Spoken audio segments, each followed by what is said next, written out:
Hello everyone, welcome to CSM academy. एक नए video के साथ आज वापस हाजिर हुए हैं और इस वीडियो में हम इंडियन पॉलिटी का एक important topic schedules of Indian constitution, इसके बारे में हम जानेंगे।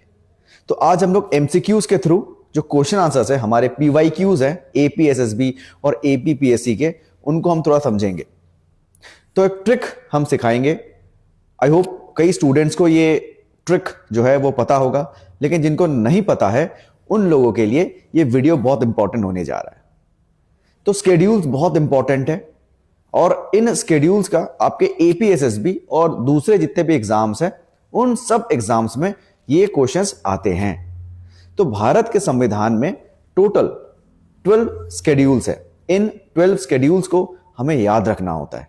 तो ट्रिक के बिना याद रखना पॉसिबल नहीं है। इसी वजह से हम एक ट्रिक यूज करेंगे और उसके बाद हम लोग क्या करेंगे, एमसीक्यू सॉल्व करेंगे अकॉर्डिंग टू दी ट्रिक। तो चलिए क्लास स्टार्ट करते हैं। तो स्टार्ट करने से पहले मेरा नाम अमित मंडल है और मैं जीके जीएस का फैकल्टी हूं। तो चलिए स्टार्ट करते हैं आज का क्लास। सबसे पहले जो है, आप क्वेश्चन को देखिए, क्वेश्चन नंबर 1 को देखिए, क्या बोला गया है। The first schedule of the Indian constitution deals with, ठीक है, और 4 ऑप्शंस दिए हैं आपके, ठीक है। अब उसके बारे में हम सेकंड क्वेश्चन को देखेंगे। Salaries and allowances of the president, governor, जजेस एटसेट्रा। फिर आपके शेड्यूल 2, शेड्यूल 3, शेड्यूल 4, 5, है ना। इस तरीके से आपके क्वेश्चंस आते हैं। फिर आप क्वेश्चन देखिए, इसमें क्या है, oath and affirmation content in which schedule, फिर 1st, 3rd, 4th, 9th। तो इस तरीके से आपके क्वेश्चंस आते हैं। लेकिन हम इसको करें कैसे, इतने सारे शेड्यूल्स याद कैसे रखें। तो इसके लिए एक इंपॉर्टेंट और एक बहुत अच्छा सा एक ट्रिक है। तो पहले ट्रिक देख लेते हैं, उसके बाद हम लोग ये क्वेश्चन सॉल्व करेंगे। तो चलिए ट्रिक एक बार देखते हैं।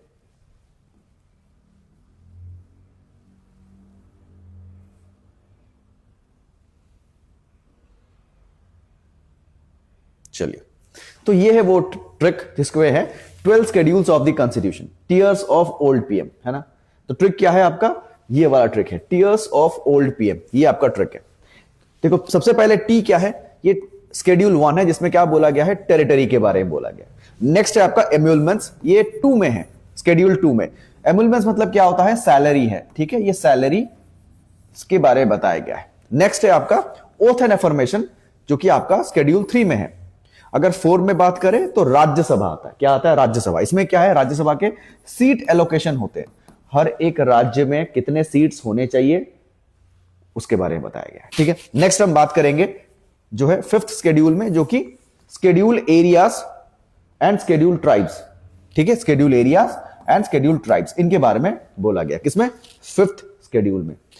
अच्छा, नेक्स्ट क्या आपका 6th शेड्यूल है, जो कि अदर शेड्यूल एरियाज है। इसमें बेसिकली 4 जो है आपके क्या आते हैं, स्टेट्स होते हैं। नॉर्थ ईस्ट के 4 स्टेट्स है इसमें, ठीक है। हम उसके बारे में बात करेंगे। इसमें कितने आते हैं, 10 होते हैं, इसमें 4, ठीक है। तो एपीपीएससी वालों के लिए भी इंपॉर्टेंट है और एपीएसएसबी को भी ये जो 4 है क्वेश्चंस पूछा गया है, तो इसको याद रखिएगा, ठीक। नेक्स्ट अगर बात करें 7th में, जो है आपका फेडरल लिस्ट है। फेडरल लिस्ट किसे कहते हैं, आपको पढ़ा होगा, आपने पहले भी आपने क्वेश्चन सॉल्व किए हैं। तो उसमें क्या है आपका, यूनियन लिस्ट, स्टेट लिस्ट और कॉन्करेंट लिस्ट है ना। तो ये आपका 7th शेड्यूल में आता है। अगर हम बात करें 8th शेड्यूल में, जो कि ऑफिशियल लैंग्वेज है, हमारे टोटल 22 ऑफिशियल लैंग्वेजेस हैं। चलिए अब आते हैं 9th शेड्यूल में, जो कि लैंड रिफॉर्म्स के बारे में बोला गया है, जमीन का मामला है ना, 9th शेड्यूल। फिर क्या है आपका 10th शेड्यूल, जो कि एंटी डिफेक्शन लॉ है। क्या है, एंटी डिफेक्शन लॉ। नेक्स्ट है आपका पंचायत, जो कि 11th में आ जाता है, और 12th में आता है आपका म्युनिसिपैलिटी, ठीक है। तो आई होप आपको समझ में आया होगा कि ये आपका ट्रिक है। इस तरीके से आपको टोटल 12 लेटर्स है, आप देख सकते हैं, अल्फाबेट्स है, तो इनको आप इस तरीके से आप याद रख सकते हैं। ये एक बहुत ईजी सा ट्रिक है और बहुत पुराना ट्रिक है। इससे पहले भी हमने भी यूज किया था, हमारे सीनियर्स ने भी यूज किया था, और ऐसे आप इजीली इसको याद रख सकते हैं। तो जो भी स्टूडेंट्स को स्केड्यूल्स रखने में प्रॉब्लम होता है, उसके लिए ये सबसे आसान ट्रिक है।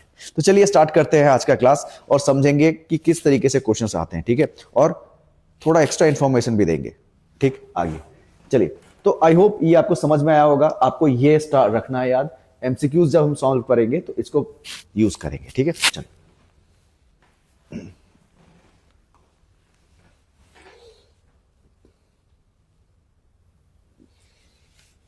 ओके, तो फर्स्ट क्वेश्चन में आते हैं। क्वेश्चन नंबर 1 क्या बोला गया क्वेश्चन नंबर 1 में? The first schedule of the Indian constitution deals with allocation of seats in Rajya Sabha, union state and concurrent list, name of the states and union territories, या फिर official languages. अभी अभी आपको कैसे याद रखें कि फर्स्ट शेड्यूल में क्या लिखा है? याद तो नहीं है, तो वही ट्रिक यूज कीजिए। क्या है? Tears of old PM, tears of old PM, है ना। तो पहला शेड्यूल बोला है, फर्स्ट शेड्यूल है, तो फर्स्ट क्या? टेरिटरी के रिलेटेड है। तो टेरिटरीज कौन सा है इसमें देखते हैं। हाँ, ये आ गया, name of the states and union territories, ठीक है। तो ऐसे आपको याद रखना, इजी है। तो फर्स्ट शेड्यूल जो है वो किसके रिलेटेड है? Name of states and union territories, हो गया खत्म। अभी टेरिटरीज जो है वो आपके आर्टिकल 1 to 4 में मेंशन्ड है, तो आपको ये भी याद रखना है कि आर्टिकल 1 to 4 जो है वो यूनियन ऑफ स्टेट्स, है ना, इसके बारे में है। फॉर्मेशन ऑफ न्यू स्टेट्स आपके क्वेश्चन पूछा गया था एपीपीएससी में, तो आर्टिकल 3 ये। तो ऐसे क्वेश्चंस बहुत आते हैं आपके, तो आर्टिकल्स याद रखने। साथ में आपको ये क्या याद रखना है, जैसे आर्टिकल 1 to 4 तो हो गया आपका फॉर्मेशन ऑफ न्यू स्टेट्स, है ना, India union state, union of states, इनके बारे में बोला गया। तो आर्टिकल 5 to 11 क्या है? तो ये सिटीजनशिप है, सिटीजनशिप है ना। नेक्स्ट अगर पूछ लिया कि 12 to 35 वो क्या है, तो आंसर होगा फंडामेंटल राइट है, ठीक है। और नेक्स्ट आपका 36 to 51 क्या है? ये आपका डीपीएसपी है, directive principle of state policy है। अगर फिर पूछा गया कि 51A ये क्या है, तो आपका होगा फंडामेंटल ड्यूटी है। तो इस तरीके से आपको आर्टिकल्स याद रखने हैं। आर्टिकल्स बहुत ज्यादा इंपॉर्टेंट है, आर्टिकल्स को याद रखिए, ठीक है। आप इनको याद रखिए, इसमें से बहुत सारे क्वेश्चंस आपके एपीएसएसबी में और एपीपीएससी में दोनों में ही आते हैं, ठीक है। तो इन आर्टिकल्स को याद रखना है। तो एपीएसएसबी में फिर लास्ट कुछ अगर आप पीवाईक्यू देखें उसमें ऐसे मैच द फॉलोइंग या फिर ऑड मैन आउट दे दिया था, जिसमें एक क्वेश्चन जिसने बोला था which of the following is wrong, तो उसमें सिटीजनशिप का जो ऑप्शन था उसमें 5 to 10 आर्टिकल था, लेकिन हमको पता है तो आर्टिकल क्या है 5 to 11 में सिटीजनशिप मेंशन्ड है, तो ये गलत था, तो यही करेक्ट आंसर था एक्चुअली में, ठीक है। तो इस तरीके से क्वेश्चंस आते हैं आपको। चलिए आगे बढ़ते हैं, इसको थोड़ा एक्सप्लेन करते हैं ना, थोड़ा एक्सप्लेन करते हैं। आइए, ये रहा आपका एक्सप्लेनेशन, देखिए अभी क्या बोला explanation. First schedule contains the list of states and union territories of India along with their territorial jurisdiction, ठीक है। ये हो गया आपका करेक्ट आंसर, ऑप्शन सी। अब बात करेंगे कि वही आर्टिकल 1 में क्या है, name and territory defines India that is Bharat as a union of states, ये हो गया। Article 2 admission establishment of new state, अगर किसी नए स्टेट को ज्वाइन करना है, मर्ज करना है तो इसमें, ठीक है। Article 3 formation and alteration of state, new states बनाना है तो उसके लिए। और आर्टिकल 4 में क्या है, कॉन्सिक्वेंशियल लॉजेस, जिसमें आर्टिकल 2 और 3 में अगर कुछ चेंजेस करने हैं तो उसके रिगार्डिंग है, ठीक है। तो आपको ये चारों स्पेशली आर्टिकल 1, आर्टिकल 2 और स्पेशल, और ये जो इंपॉर्टेंट है सबसे आर्टिकल 3, इसमें क्वेश्चंस पहले भी आ चुके हैं, तो इसको बड़े ध्यान से याद रखिए, ठीक है। आगे बढ़े, समझ में आया? तो मैंने आर्टिकल्स मेंशन कर दिए हैं ताकि आप इसको अच्छे से पढ़ सकें। आगे बढ़ते हैं, तो ऐसे हम क्या करेंगे, आपको कुछ जो एक्स्ट्रा इंफॉर्मेशन है देते रहेंगे ताकि आपका पूरा जो नॉलेज है, कॉन्सेप्ट क्लियर हो जाए। आइए नेक्स्ट क्वेश्चन में चलते हैं। क्वेश्चन नंबर 2 में salaries and allowances of the president, governors, जजेस etcetera are mentioned in, options क्या है, second schedule, third schedule, fourth schedule, fifth schedule. अभी आपको पता नहीं अभी क्या है, तो फिर से लिख लीजिए टीयर्स ऑफ ओल्ड पीएम, ठीक है। तो पहले क्या टेरिटरी है, ठीक, तो ये तो नहीं होगा। ई में क्या है आपका, एम्यूलमेंट्स, मैंने बताया था एम्यूलमेंट्स मतलब क्या, सैलरी, तो ये ई क्या है, सैलरी है, तो ये किस में है, सेकंड शेड्यूल में है। तो करेक्ट आंसर क्या, सैलरीज में है, सेकंड शेड्यूल में, हो गया, ठीक है। अगर पूछता कि भाई थर्ड शेड्यूल में क्या है, थर्ड शेड्यूल में क्या है, देखो ए है, ओथ एंड एफर्मेशन है, तो इसमें क्या आ गया, ओथ एंड एफर्मेशन, ओथ आ जाता है। फोर्थ शेड्यूल में क्या है, ये Rajya Sabha, seat allocation of Rajya Sabha, ठीक है, ये राज्यसभा वाला है, राज्यसभा। फिफ्थ शेड्यूल में क्या है आपका, schedule areas and schedule tribes, sorry schedule areas और स्केड्यूल ट्राइब्स, ये है, ठीक है। तो इस तरीके से आप याद रख सकते हैं, इजी है ना, ऐसे ही बस याद रखना है, सिंपल, ठीक। तो correct answer is option A. चलिए ओके ओके, देखिए क्या है answer A. Second schedule provides provisions related to salaries, allowances and emoluments of high constitutional authorities like the president, governors, जजेस of supreme court and high courts, CAG etcetera. तो ये रहा आपका पूरा आंसर, ठीक है। एक्सक्यूज मी, चलिए आगे बढ़ते हैं नेक्स्ट क्वेश्चन की तरफ। क्या पूछा गया है, ओथ एंड एफर्मेशन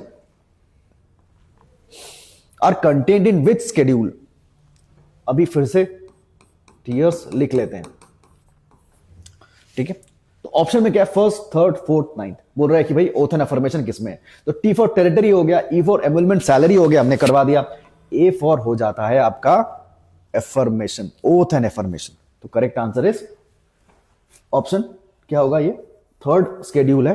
तो थर्ड कहां पर है, यहां है, थर्ड शेड्यूल में है, इजी है, ऐसे ही आपको बस याद रखना है, ठीक है। आगे बढ़ते हैं, देखिए explanation. The third schedule contains the forms of oath or affirmation for union ministers, MPs, judges, president, vice president, etc.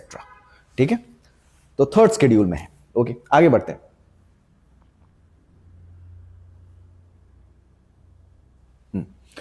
Allocation of seats in Rajya Sabha is mentioned in option second, fourth, fifth, sixth. फिर से लिख लेते हैं, tears है ना। तो seat से राज्यसभा, तो राज्यसभा इसमें क्या होगा, ऑप्शन देखो, आर इज फॉर राज्यसभा। तो करेक्ट आंसर इज 1 2 3 4, फोर्थ में, तो answer option B, fourth schedule. Easy है ना, ऐसे ही बस आपको याद रखना है। आगे बढ़ते हैं, चलिए इसको एक्सप्लेन करते हैं। हाँ चलो, तो answer B, fourth schedule specifies the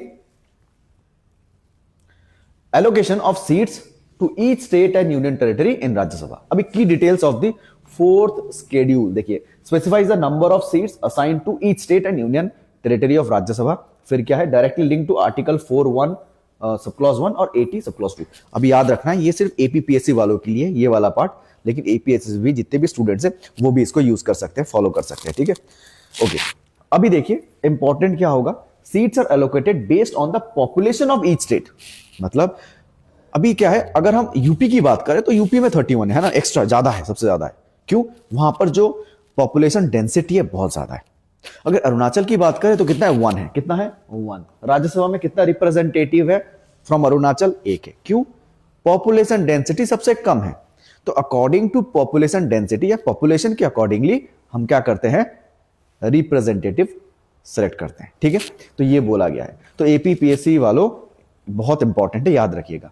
अच्छा, कौन सा अमेंडमेंट है, याद रखिए इसमें, देखिए स्टेट रिऑर्गेनाइजेशन 1956, इसको याद रखिए, ठीक है। स्टेट रिऑर्गेनाइजेशन 1956 में है, ठीक, इसको याद रखिए, 1956 को याद रखिएगा। ओके, चलिए, तो इस तरीके से आपको थोड़ा एक्स्ट्रा इंफॉर्मेशन में मिल जा रहा है, ठीक है। एपीएसएसबी के लिए जो क्वेश्चंस हैं, साथ में ये जो पार्ट है ये स्पेशली एपीपीएससी वालों के लिए है, ठीक है। तो इसको इस तरीके से याद रखिएगा। आगे बढ़ते हैं, चलिए क्वेश्चन नंबर 5 की तरह आते हैं, और पूछा गया है administration and control of schedule areas and schedule tribes other than Assam, Meghalaya,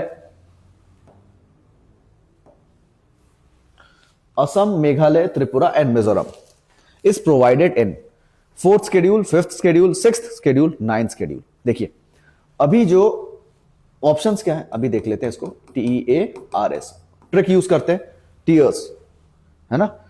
अभी इसमें क्या है, आपका टेरिटरी हो गया, एबुलमेंट सैलरी हो गया, ओथ एंड एफर्मेशन हो गया, राज्यसभा हो गया। ये जो फिफ्थ है वो स्केड्यूल एरिया, स्केड्यूल ट्राइब्स का रिलेटेड है। तो कौन सा फिफ्थ शेड्यूल है? तो ऑप्शन, ठीक है। एक और बात याद रखिए, ये जो असम, मेघालय, त्रिपुरा और मिजोरम है, ये आपका किस में है? सिक्स्थ शेड्यूल में है। किस में है? सिक्स्थ शेड्यूल में है।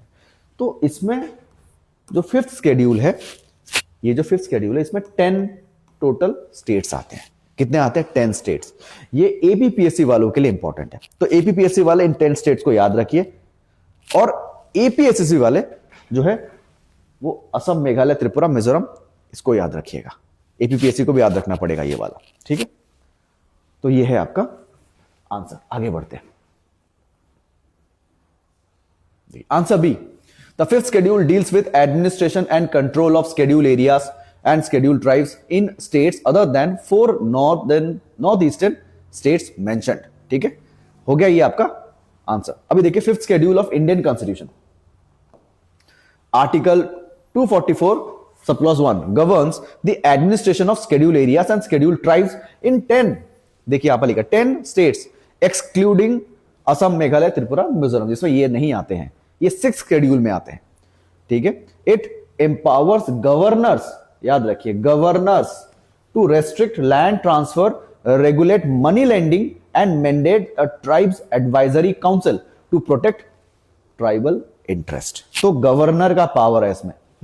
एप्लीकेबिलिटी देखो कहां पर है, जो 10 स्टेट्स है कौन कौन से, आंध्र प्रदेश है, छत्तीसगढ़ है, गुजरात, हिमाचल प्रदेश, झारखंड, मध्य प्रदेश, महाराष्ट्र, ओडिशा, राजस्थान एंड तेलंगाना। ठीक है, तो एपीपीएससी वालों इसको याद रखिएगा, एपीपीएससी के लिए बहुत इंपॉर्टेंट है ये वाला 10 स्टेट्स, इसको याद रखिए, इंपॉर्टेंट है। ठीक है, चलिए आगे बढ़ते हैं नेक्स्ट क्वेश्चन की तरफ। क्वेश्चन नंबर 6 क्या बोला गया है, tribal areas in Assam, Meghalaya, Tripura and Mizoram are covered under options fifth schedule, sixth schedule, seventh schedule, eighth schedule. तो मैंने आपको बताया पहले ही कि फिफ्थ शेड्यूल में आपका क्या है, शेड्यूल एरियाज और शेड्यूल ट्राइब्स है, लेकिन इसमें त्रिपुरा, मेघालय, मिजोरम और असम ये इंक्लूड नहीं होते हैं। किसमें इंक्लूड होते हैं? 6 शेड्यूल में आते हैं। तो यहां पर 6 शेड्यूल के बारे में बताया गया, जो कि ये 4 स्टेट्स हैं, नॉर्थ ईस्टर्न स्टेट्स। अब ट्रिक फिर भी तो क्या होगा, टीयर्स ऑफ, है ना, तो ये ऑफ आ गया। तो S for schedule areas, O for other schedule areas, क्या है, अदर शेड्यूल एरियाज। इसमें कौन से कितने, टोटल 4 नॉर्थ ईस्टर्न स्टेट्स हैं। कितने हैं? 4, याद रखिए। तो correct answer is option B, है ना। चलो, तो ये रहा explanation. The sixth schedule provides for autonomous district councils in tribal areas of Assam, Meghalaya, Tripura and Mizoram. ठीक है, आगे बढ़ते हैं। क्वेश्चन नंबर 7 की तरफ चलते हैं। क्या बोला है, union state and concurrent list are given in which schedule? Option 6th, 7th, 8th, 9th। Okay, चलिए तो कौन से शेड्यूल में लिख लेते हैं फिर से। ट्रिक क्या है, टीयर्स ऑफ 1 2 3 4 5 6 7, है ना। ये क्या है आपका, किसके बारे में है, फेडरल स्ट्रक्चर है, फेडरल स्ट्रक्चर है। ठीक है, क्या है, फेडरल स्ट्रक्चर, फेडरल स्ट्रक्चर है। ठीक है, इसमें आपका क्या क्या आता है, यूनियन, स्टेट लिस्ट और कॉन्करेंट लिस्ट आता है। क्लियर, तो 7th है, तो करेक्ट आंसर 7th शेड्यूल होगा। ठीक है, चलिए आगे बढ़ते हैं। देखिए the 7th schedule contains 3 legislative list. अब आपको याद रखना है यूनियन लिस्ट, इस यूनियन लिस्ट में कितने हैं टोटल सब्जेक्ट्स, 9, इसमें कितने हैं, ओरिजिनली पहले कितने थे, 100 थे, अभी 97 थे, अभी 100 है ना। स्टेट लिस्ट में कितने हैं, तो याद रखिए स्टेट लिस्ट में आपका 61 है। ओके, कॉन्करेंट लिस्ट में 52 सब्जेक्ट्स है, क्या है, सब्जेक्ट्स। ठीक है, अभी ये जो यूनियन लिस्ट है, इस यूनियन लिस्ट में आपको अगर पूछे कि भाई कौन से सब्जेक्ट्स आते हैं, तो जैसे कि एयरपोर्ट हो गया, डिफेंस, रेलवेज, कोर्ट्स, चाहे सुप्रीम कोर्ट हो या हाई कोर्ट हो, फिर आपका controller, auditor general, president, governor etcetera, ये सब जो है आपके यूनियन लिस्ट में आते हैं, मतलब सेंट्रल गवर्नमेंट के। स्टेट लिस्ट में टोटल कितने, 61 सब्जेक्ट्स है, जैसे कि पुलिस, लॉ एंड ऑर्डर आपको पूछा गया था, लॉ एंड ऑर्डर। फिर आपका नेक्स्ट आ जाता है आपका ads, poster, advertisement, agriculture, irrigation, land reform etcetera. ठीक है, नेक्स्ट आ जाता है कॉन्करेंट लिस्ट। कॉन्करेंट लिस्ट में क्या है, बोथ, मतलब स्टेट और यूनियन लिस्ट दोनों का ही पावर है।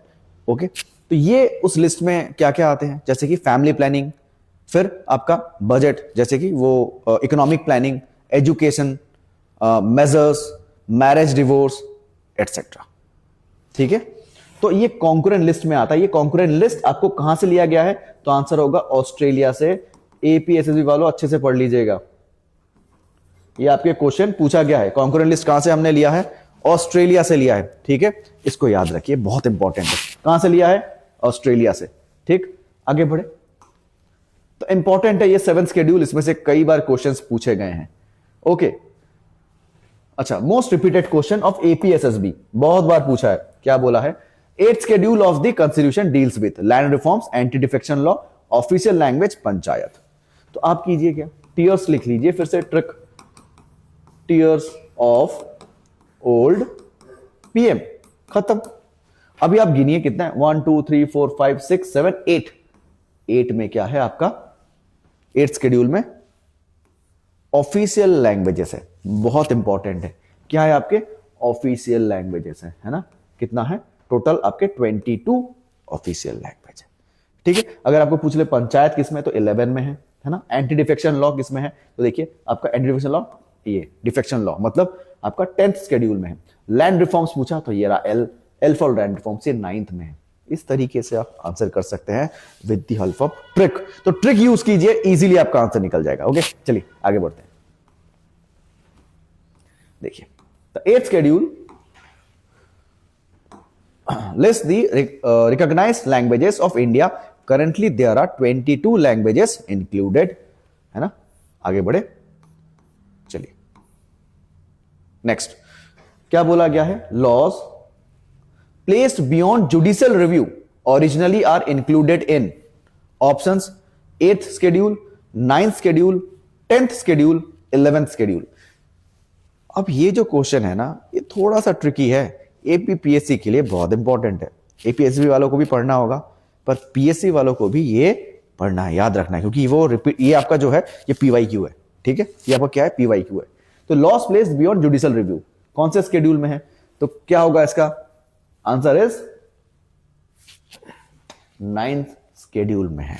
किसमें है, 9th शेड्यूल में है। ठीक है, 8th में तो अभी हमने किया ना, 8th में क्या था, ऑफिशियल लैंग्वेजेस है 22, 10th में एंटी डिफेक्शन लॉ, 11th में पंचायत, अभी हमने थोड़ी देर पहले लास्ट क्वेश्चन में सॉल्व किया। अभी ये 9th शेड्यूल को थोड़ा ध्यान से सुनना, इसमें एक इंपॉर्टेंट अमेंडमेंट है जो आपका एपी पीएससी में भी आया है, हाँ, उसी से हमने ये क्वेश्चन लिया है। देखिए, the 9th schedule was added by the first Constitutional Amendment Act 1951 to protect land reform and other laws from judicial review. However, after the IR Cole case 2007, such laws can be reviewed if they violate the basic structure. ये basic structure कब हुआ था, 1973 केशवनंद Bharti case. ठीक है, किसने, केशवनंद Bharti case के द्वारा ये किया गया था। याद रखिएगा, केसेस बहुत इंपॉर्टेंट है। एपीएसएसबी में तो केसेस एक दो शायद आ सकता है, लेकिन एपीपीएससी में भर भर के आता है, तो इसलिए इंपॉर्टेंट है। ठीक है, तो याद रखिएगा, ये फर्स्ट अमेंडमेंट, कॉन्स्टिट्यूशन अमेंडमेंट याद रखिए। ठीक है, आगे बढ़े, चलिए 10th schedule, sorry question, 10th question क्या है, anti defection provisions are contained in 9th schedule, 10th schedule, 11th schedule, 12th schedule. तो फिर से लिखिए, नहीं समझ में आ रहा है, ट्रिक क्या है, tears of old PM, 10th 1 2 3 4 5 6 7 8 9 10 anti defection law. ठीक है, इसका अमेंडमेंट बहुत इंपॉर्टेंट है, वो भी पूछता है। 52nd amendment constitutional amendment act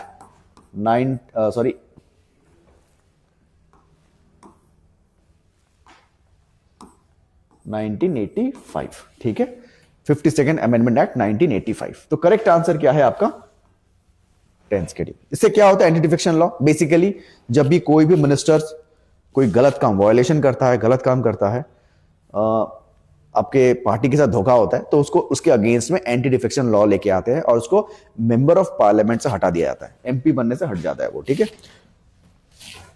देखिए the 10th schedule added by the 52nd Amendment Act 1985 contains provisions related to disqualification of members on grounds of defection। अगर वो कुछ गलत काम करता है, वायलेट करता है, तो उसको निकाल सकते हैं, ऐसा बोला गया है। ठीक है, आगे बढ़ते हैं। तो अमेंडमेंट याद रखिएगा, फिर से याद बता रहा हूं, अमेंडमेंट बहुत इंपॉर्टेंट है। एपीएसएसबी में सीजीएल के क्वेश्चंस में थोड़े स्टैंडर्ड आते हैं। आपका 31 मई को एग्जाम आने वाला है, उसमें ऐसे क्वेश्चंस बहुत इंपॉर्टेंट है। ठीक है, चलिए 11th क्वेश्चन में चलते हैं। The 11th schedule is related two options municipalities, panchayat, schedule areas, cooperative societies. तो 11th शेड्यूल फिर से अगर समझ में नहीं आ रहा है तो क्या है, टीयर्स ऑफ ओल्ड पीएम है ना, टीयर्स ऑफ ओल्ड पीएम। तो पी फॉर क्या है आपका, पंचायत है, तो करेक्ट आंसर इज पंचायत। तो 11th शेड्यूल क्या है, पंचायत के रिलेटेड है। अब आपको इसके कुछ इंपॉर्टेंट आर्टिकल्स, अमेंडमेंट्स, ईयर याद रखने हैं। ठीक है, चलिए इसको देख लेते हैं। आइए देखिए 11th शेड्यूल जो है वो आपका पंचायत के रिलेटेड है। 73rd अमेंडमेंट 1992 में है। एपीपीएससी को सब्जेक्ट्स याद रखने हैं, 29 सब्जेक्ट्स है। ठीक है, म्युनिसिपैलिटी में 18 है। ठीक है, चलिए आइए देखते हैं।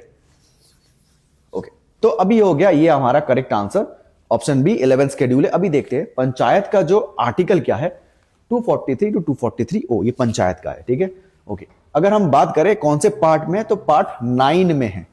कौन सा, पंचायत।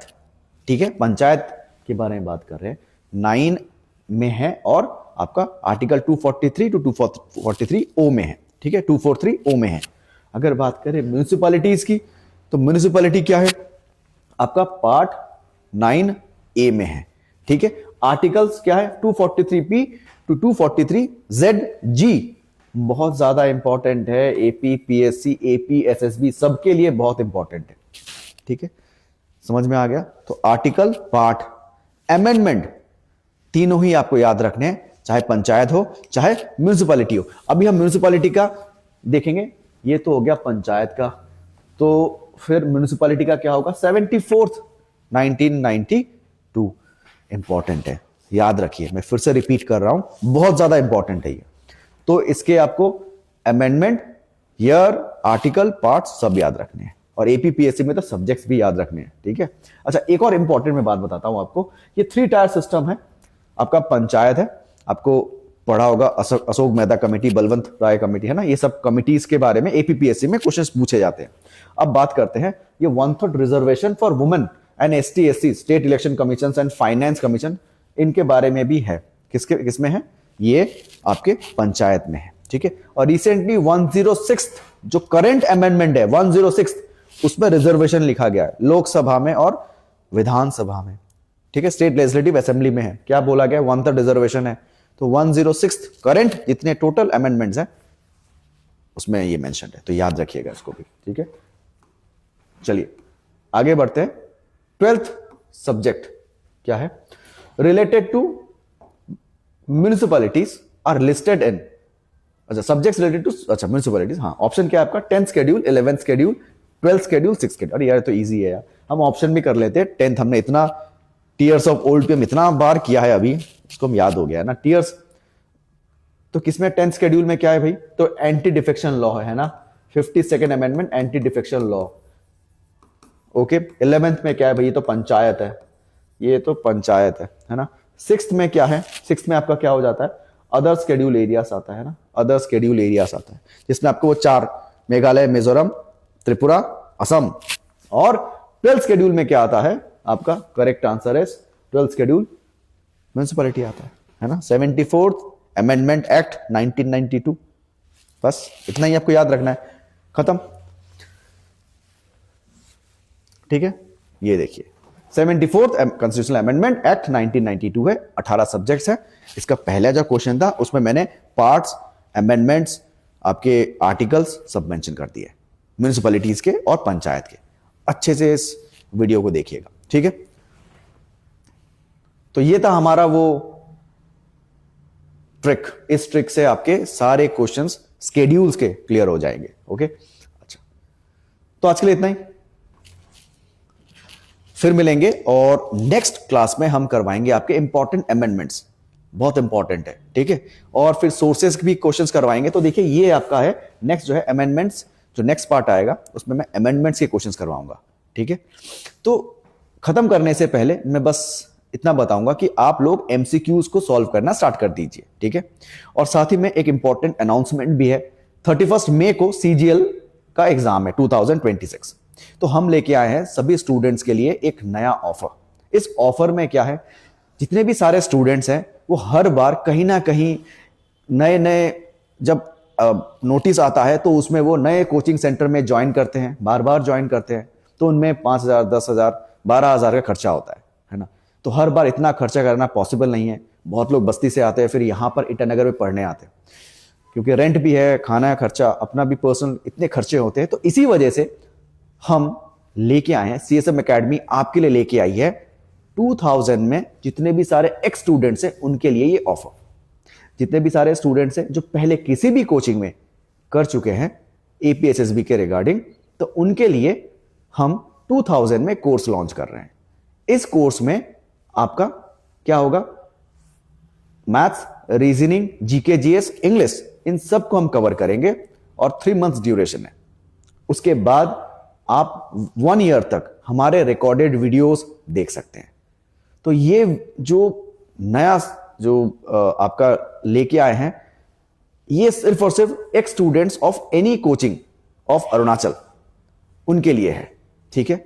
तो स्टूडेंट्स, अगर आपको ये वीडियो पसंद आए तो जरूर लाइक कीजिए, शेयर कीजिए, सब्सक्राइब कीजिए।